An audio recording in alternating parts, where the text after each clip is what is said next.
I counted 7 deadly sins of roleplay D&D players keep committing at the table that can quickly ruin the game for everyone. So today I'm gonna walk you through all 7 of them and help you guys fix them with practical exercises you probably haven't seen before. And to make it more fun, we will do this by taking a character and their player making all these mistakes and fix them one by one. And so, to start with our first sin, I would like you to imagine something. Our sinner is called Variel, and he's an elf wizard, and his player is called, say, Prosper the player. The party has been captured, and everyone is in a cell. A guard walks by, and Prosper just says, "Okay, I'm gonna roll persuasion to convince them to let us out."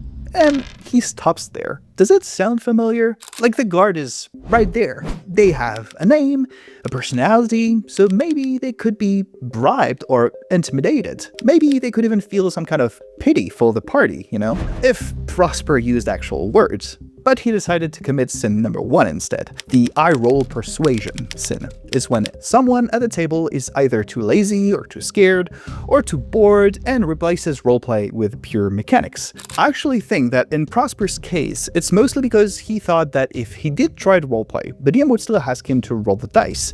And because he's deeply aware of his non-Matt Mercer condition, he'd rather just skip the roleplay altogether. And I get why some people would think that. But it also just kind of removes from the game a big part of what makes it so special. So if you've ever done this or seen someone do it, maybe try this at home, away from table pressure. I call it the suck on purpose drill. You pick a random, mundane situation, even something that has nothing to do with D&D, like returning a product or asking for directions, and you just say something as your character, but badly. It's actually the whole point. You even try to make it sound worse than you would normally say it. In our prison example, it could be, "Okay, so we really need to get out of here, because if we don't, people are gonna die." So, which, yeah, it's not that convincing. But you want it to suck. Because sucking on purpose removes any performance-related pressure. And even if it's not that convincing, that example is still a persuasion attempt. Another side effect I like is that if you do try this with outside of D&D situations, it also removes the temptation to try to sound medieval, which removes even more friction. If you do this enough, it's gonna get easier to then be able to do it at the table. And when the DM finally calls for that roll, which will determine how the NPC hears what you said, now, they have something to react to. I know it sounds weird, but the point is, you're basically training the muscle of speaking as someone else with 0 stakes, and stop just rolling all the time. But what if the problem isn't that you won't try, and it's actually deeper than that? This gets us to sin number 2. Prosper the player loves D&D. He watches actual plays, reads all the books, knows the lore and all that. But when the DM turns to him and says, "The merchant looks at you and goes, 'Good morning, lad. What can I help you with?' he freezes. And then he just says, 'I tell him that we need supplies.'" I'm not saying you have to speak in first person to roleplay, but I think many players do this just because even though they'd like to be able to do it, they convince themselves that they just can't. The popularity of actual plays convinced a lot of people that roleplay was synonym with acting. And if you believe that, and you're not an actor, it means you can't roleplay. And that's just not true.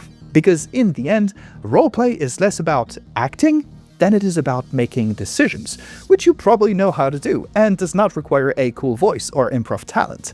You just need to be able to answer this.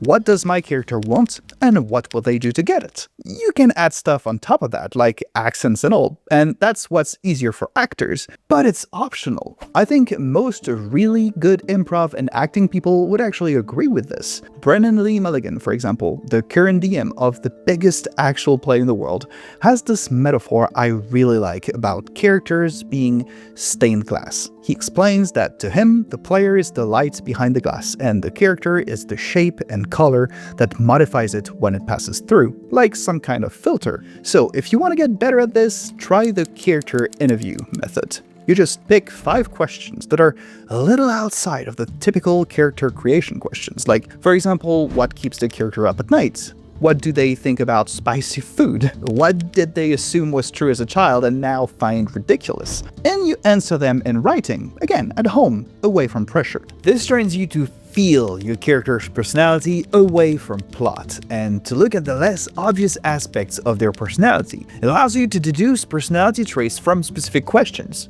The goal is to make it easier to relate to them, which will make the stained glass less opaque and easier to interact with. The relationship with the character is going to start to feel more fluid, which means you'll have more fun playing them and eventually stop feeling scared. But there's a version of this that's even worse, which leads us to sin number 3.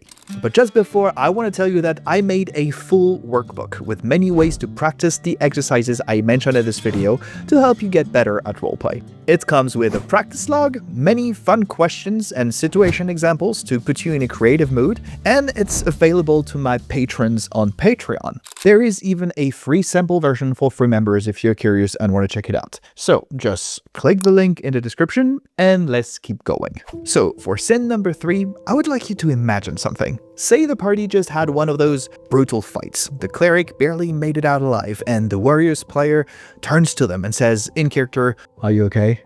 I saw you go down," and Prosper the player just jumps in and goes, while they're doing that, "Can I search the bodies?" Which completely kills the moment the other two players were having. So sin number 3 is the party roleplay killer. I actually don't think most people who do this are trying to annoy their fellow players, Maybe they just didn't notice. Or maybe sitting in someone else's moment just feels uncomfortable, especially if it's kind of emotionally charged. So they just redirect the game to something practical because it feels safer and keeps the action going. But this can quickly irritate the other players. So here's how you fix it. You take a scenario prompt where someone else is having a moment. For example, the ranger confesses they've been lying to the paladin.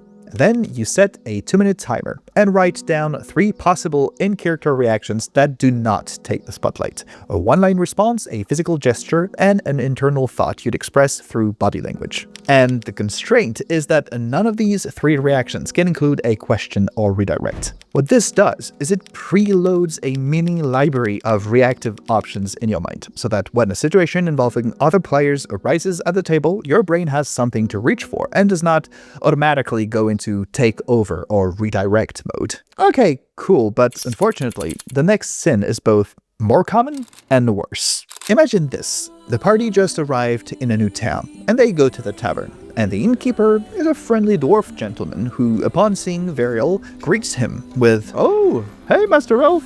It's not often we see your kind around here. How can I help you today?" But there's also a mysterious hooded figure in the corner of the tavern. And so Prosper the player immediately goes, cool, okay, I want to talk to the hooded figure. And this is sin number 4, the story metagaming trap. In our example, Variel is an elf, and he's a polite gentleman, so he should probably at least answer the innkeeper. But because it's not his first rodeo, the player knows the hooded guy is probably where the story is, so he just jumps on it. And keeping the pacing of the game up is cool, sure, but the problem is Prosper the player is trying to guess what the DM's story is instead of living in the world. And this can take many forms. Some players will take absurd risks because they know the DM won't actually kill us this early, for example. And I think this is actually the worst version of metagaming. It's a lot worse than knowing a specific monster's resistance, for instance. Because when the game world stops being where your character lives and just becomes a puzzle the players are trying to solve, the characters disappear. So to avoid doing this, I suggest you try to give your character wrong opinions. Before your next session, write down a few things your character believes that you know as a player are incomplete or just completely wrong. Cleric might believe the gods always answer sincere prayers, for example. Whatever feels right for your specific character. Then you play your character as if it was an absolute truth until something happens during the game which gives them a reason to change their mind. This helps create a filter between you and the story. So when you enter that tavern, instead of trying to find what is plot relevant, you ask yourself, what would someone who believes this notice first? Who would they talk to? Etc. Which usually produces much more interesting interesting things because they come from the character, not from your experience of watching and reading many fantasy stories. And the cool bonus is that when a game proves your character wrong, you get instant character growth. By the way, I make these videos by myself and they're a lot of work, and I do want to keep making them better and better. So if you get any value out of this one, please consider subscribing. I decided that each subscriber was an experience point, and I do want access to 3rd level spells, for reasons. So yeah, thanks in advance. And now we go to sin number 5. Tell me if this sounds familiar. The party goes through another one of those tough encounters. The paladin turns to Variel and says, Variel, why do you think there was so much hatred in their eyes? And Prosper the player just says, Variel does not care. And the attempt to connect with Variel just dies immediately. And sure, maybe the player actually thinks he's being in character here. Variel might be a bit reserved, but reserved characters can still give other players something to work with. Sin number 5 is the brick wall answer. It's when you forget that the other people at the table kinda need you as a partner to roleplay efficiently, and that even if you decide to play a quiet character, which is totally fine, you need to make it work for the rest of the table. The solution to this problem is what we could call the +1 rule. Whenever someone gives something to you in character, you respond with at least 1 sentence and 1 new piece of information, opinion, or emotion. Don't feel like it needs to be much. It's just about keeping the scene alive. An exercise you could practice is you take a dialogue line out of a movie or show you like, and you try to write or say how your character would react as quickly as possible. You just want to train that reflex so it gets more natural at the table. So, why was there so much hatred in their eyes? Variel adjusts his sleeves. And after a while, he looks up and says, they just hate those who feel. The character is still kinda mysterious, but now the scene is still alive. And now we move on to sin number 6, which is my personal pet peeve. Imagine this. The party just survived something terrible yet again. Say the village of their mentor burned while they were away, and many people they loved died. The cleric's player says, I don't know if we could have saved them. The DM has the sad music playing. Everyone is silent. And that's when Variel's player says, well, that was dramatic. The tension breaks immediately, and everyone relaxes. And that's actually the problem. Now, quick disclaimer. I'm not saying traumatizing people is cool. In this fictional example, I'm assuming everyone at the table was okay with this level of violence and that people talked it out before the start of the campaign. So nobody was having a terrible experience on a personal level. And because of that, in that specific case, the tension was the whole reason that moment was cool, and people would have remembered it for a long time. So, sin number 6 is called hiding behind irony. And the reason I'm saying it's my personal pet peeve is that it goes way beyond D&D and affects a lot of modern storytelling. You see it in movies all the time where emotional moments just can't be left alone and are always interrupted by some witty one-liner. And this is not the same thing as playing a funny character. Funny characters are cool and they can absolutely be sincere, because that's the actual problem here. It treats any kind of seriousness or sincerity as cringe or boring or whatever. A bard who loves to joke around a lot but gets serious the second a child is in danger is a very cool character. The problem isn't humor. I just think that if you put irony everywhere, you end up killing the possibility of depth. So to fix this, I challenge you to the Let It Land challenge. Once per session, try to find one moment where your character says exactly what they mean. Does not have to be during a dramatic moment either, because, those don't happen all the time. But just say something with no irony or afterthought that's maybe a little too much, and then just shut up. To make this easier, you could think of 3 things your character actually cares about: a person, a principle, and a memory. And then you write 2 sentences about it in first person with 0 irony. It should help you get familiar with this first degree kind of roleplay. Okay, so sin number 7. Say that over 3 sessions, a lot has happened at our example table. The paladin talked about his dead brother, and maybe the rogue made a deal with one of their contacts, and the cleric questioned her faith after the village burned. And Variel is just there in his own little bubble and has never interacted with the other characters about any of these things. So sin number 7 is not building with the table. The DM makes up a lot of the world, sure, but everyone at the table is contributing to that feeling of immersion by building it too, with every decision they make. And if you ignore these contributions and stay in your little corner, you're killing most of the opportunities for roleplay, character growth, and immersion, and you end up playing some form of weird single-player game sat next to other people. So in order to avoid this, I think it's a good idea to get good at reacting to the things that end up building character. So maybe you could try to come up with a single sentence scene description of something happening to another character. Like the fighter spent the evening looking at a weird old sword they found in the dungeon, for example. And then you set a 2-minute timer and you write 3 specific details your character would have noticed if they were nearby, or things they would have felt or paid attention to. By doing this, you do 2 things. 1, you create some kind of library of reaction types for your specific character, and 2, you get to know your character better and understand how they react on a deeper level. So, all these sins have something in common. They're all kind of like shields. D&D is a weird hobby. It can get very intense, and this can sometimes clash with how silly it might seem if you step outside of yourself for a second, which means it's very easy to become self-conscious about it.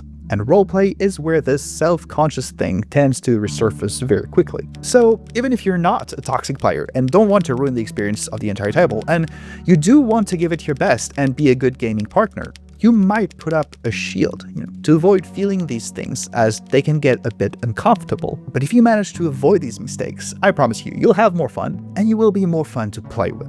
And you can practice that. It's why I mentioned those little exercises. Because roleplay is a set of creative skills, and just like musicians do scales to get better, you can try to grow these creative muscles away from the table. Please, don't think it means I'm saying that if you don't, you suck or whatever. I'm just trying to help here, okay? The tips I shared with you in this video are just there to help you if you feel stuck and don't like it. This is still a game. You're allowed to not want to become the absolute best ever at it, and throwing dice without overthinking is very fun as well. Just, if you're curious, maybe try a few of these ideas out and tell me your results in the comments. I love to read those. But okay, now you rock at roleplay and you can't wait to try these with your friends. But what about your actual character? How do you make sure you're building your role-playing skills on foundations that are, strong enough? Well, click on this video next to learn about the 7 deadly sins of D&D backstories to make sure you do.